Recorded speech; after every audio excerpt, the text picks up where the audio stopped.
Segundo Reis. Segundo livro dos Reis, capítulo 4.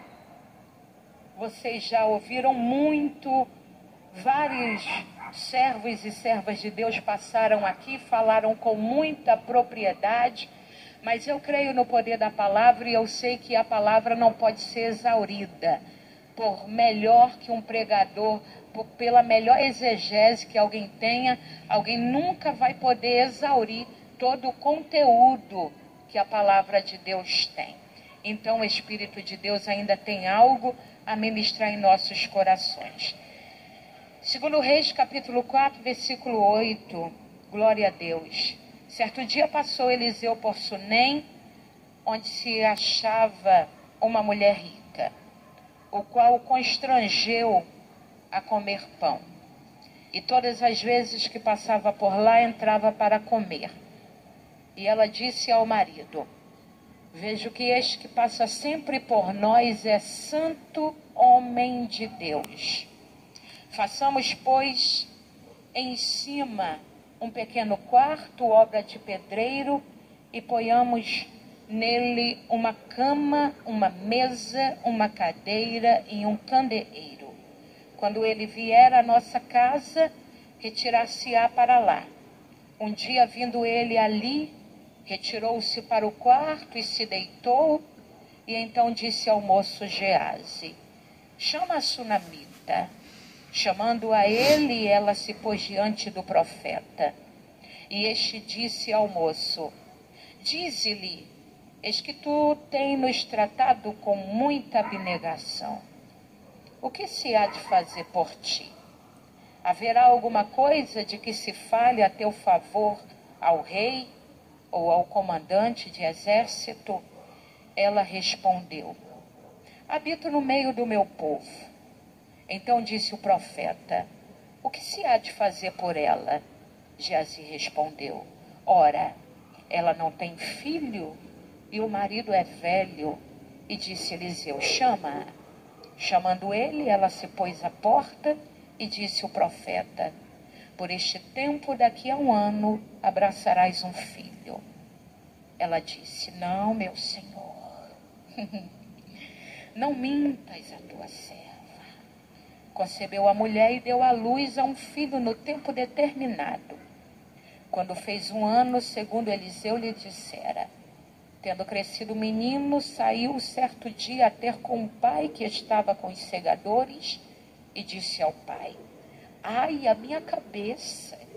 E o pai disse ao moço: leve-o à sua mãe.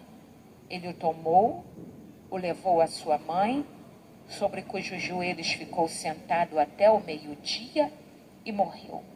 Subiu ela e o deitou sobre a cama do homem de Deus, fechou a porta e saiu.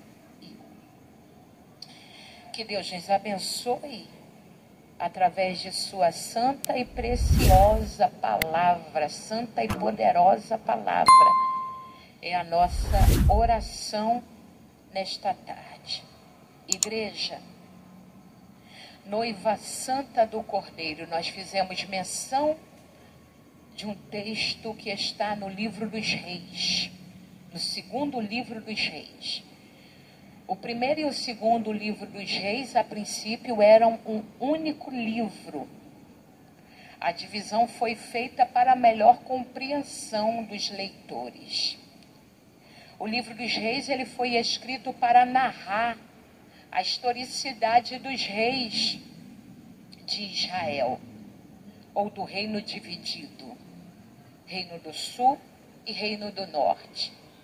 Mas nós temos aqui o texto nos falando sobre 4 fatos, o capítulo 4 nos contando sobre coisas, sobre acontecimentos, sobre 4 fatos que aconteceram na vida de Eliseu. Eliseu não é rei, mas a história está falando sobre ele.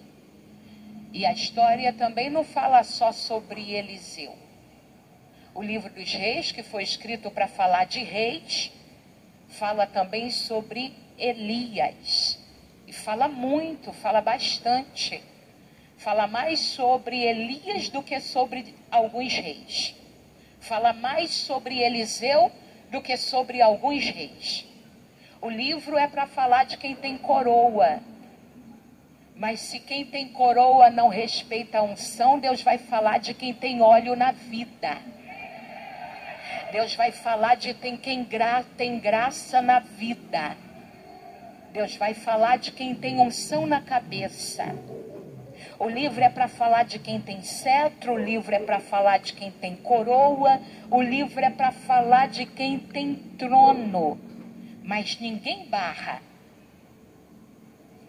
Ninguém bloqueia, ninguém apaga quem tem chamado, quem tem vocação, quem tem unção, quem tem ministério.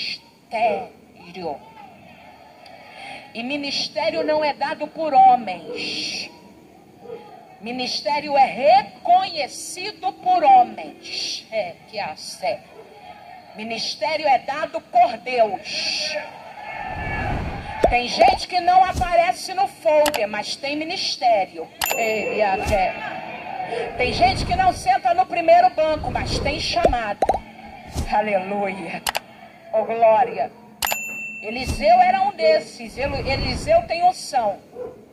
Eliseu tem chamado. Eliseu tem ministério, aleluia. Chamado para quê? Chamado para profeta, aleluia. Chamado para quê? Chamado para revelar. Chamado para quê? Chamado para denunciar. Chamado para quê? Chamado para abrir a boca. Chamado para quê? Chamado para entregar. E ele nunca negligenciou. É por isso que vai ser mencionado. Porque tem chamado e não anda com negligência.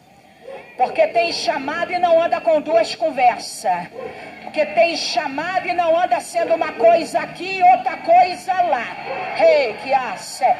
Porque não basta ter chamado, tem que ter postura. Não basta ter chamado, tem que ter certeza. Eu vejo que esse que passa entre nós, que passa por nós, não é moleque, é profeta. Eu vejo que essa que passa entre nós é diferente. Como é que tu vê a diferença? É pela língua estranha que ela passa? Não, eu nunca cheguei perto dela. É pelo tamanho da saia dela. Isso é testemunho. Mas é mais do que isso. Ela tem uma graça, ela tem a unção, ela tem um óleo, ela tem um mistério, ela tem conduta. Segura na mão da tua amiga que está do teu lado e diga para ela assim: não basta ter chamado, tem que ter conduta. Não